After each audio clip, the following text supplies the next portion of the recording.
दोस्तों नमस्कार, मैं रम्मू सिंह। मध्य प्रदेश में सवर्ण बनाम ओबीसी बनाम सवर्ण का माहौल चल रहा है। मध्य प्रदेश में ओबीसी को 27% आरक्षण मिलेगा।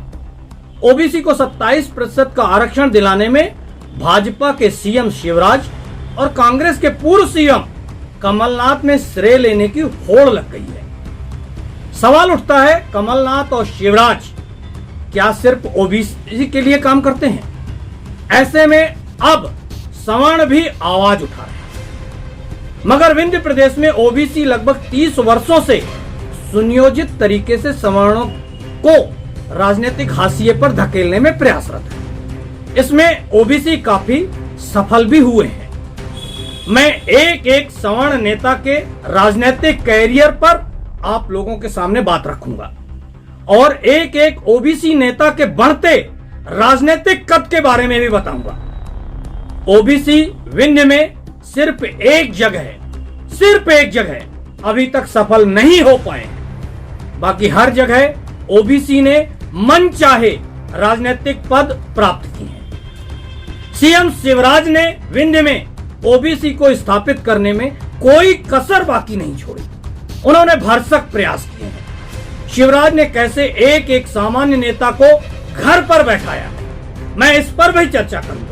मैं लगातार एक एक विषय आप लोगों के सामने लाऊंगा, आप सिर्फ समझने के प्रयास करिए। सबसे पहले हम सतना लोकसभा की बात करते हैं।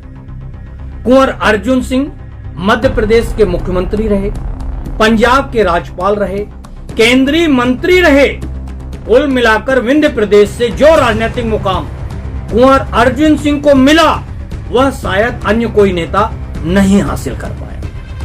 मगर 1996 के लोकसभा चुनाव में कुंवर अर्जुन सिंह ओबीसी नेता सुखलाल कुशवाहा से चुनाव हार गए।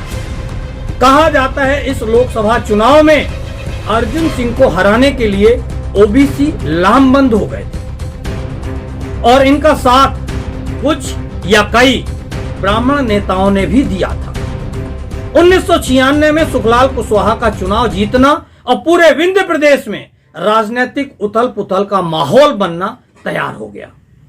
1996 के बाद सुखलाल कुशवाहा लोकसभा विधानसभा के कई चुनाव लड़े, मगर कोई भी चुनाव वह नहीं जीत पाए। सुखलाल कुशवाहा ने विंध्य प्रदेश के बाद बुंदेलखंड यहां तक कि ग्वालियर चंबल संभाग से भी चुनाव लड़ने गए, मगर वह सफल नहीं हो पाए। सुखलाल कुशवाहा कई राजनीतिक दलों से भी जुड़ते गए।